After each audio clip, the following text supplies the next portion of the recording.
সব আন্তর্জাতিক আহ্বান উপেক্ষা করে ইসরায়েলের কাছে আরও $20 বিলিয়ন অস্ত্র বিক্রি অনুমোদন করেছে যুক্তরাষ্ট্র।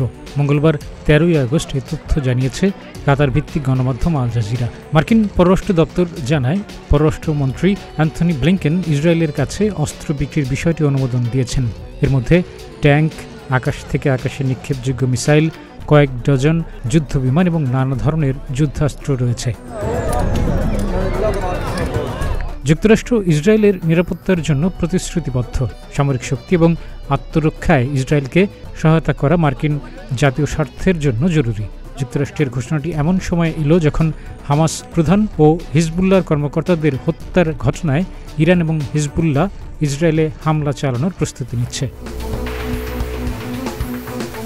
এসব হত্যার পর ইসরায়েল ইরান এবং লেবানন ভিত্তিক গ্রুপ হিজবুল্লাহর কাছ থেকে প্রত্যাশিত প্রতিশোধের জন্য প্রস্তুত হওয়ার সময় এই ঘোষণাটি এসেছে, যা আঞ্চলিক যুদ্ধের আশঙ্কা নিয়ে উদ্বেগ সৃষ্টি করেছে। মার্কিন যুক্তরাষ্ট্র বলেছে তারা মধ্যপ্রাচ্যে যুদ্ধ ছড়িয়ে পড়া এড়াতে কাজ করছে। মার্কিন প্রেসিডেন্ট জো বাইডেন বলেছেন, গাজায় যুদ্ধ শেষ করার জন্য একটি যুদ্ধবিরতি চুক্তিতে পৌঁছালে ইসরায়েলে ইরানের হামলা এড়ানো যেতে পারে।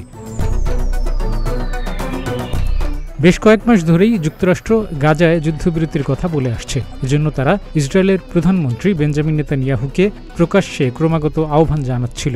এতে আন্তর্জাতিক মানবাধিকার সংগঠনগুলো গাজায় মানবিক সংকট সমাধানের আশা দেখছিল। কিন্তু ইসরায়েলি বাহিনী আন্তর্জাতিক আইন লঙ্ঘন করে গাজা এবং অধিকৃত পশ্চিম তীরে হামলা আরও জোরদার করে। চলতি সপ্তাহে একটি স্কুলে তাদের হামলায় শতাধিক নিহত হয়। এরই মধ্যে আবার নতুন অস্ত্র পেতে যাচ্ছে তারা। 2023 সালের 7 অক্টোবর ইসরায়েলে হামলা করে ফিলিস্তিনের গাজার সশস্ত্র গোষ্ঠী হামাস। হামাসের ওই হামলায় নিহত হয় প্রায় 1200 ইসরায়েলি নাগরিক। সে সময় 252 জন ইসরায়েলিকে জিম্মি করে হামাসের সদস্যরা। হামাসের হামলার পরপরই গাজায় হামলা শুরু করে ইসরায়েল। এখন পর্যন্ত ইসরায়েলের হামলায় 39,000-এর বেশি ফিলিস্তিনি নিহত হয়েছেন।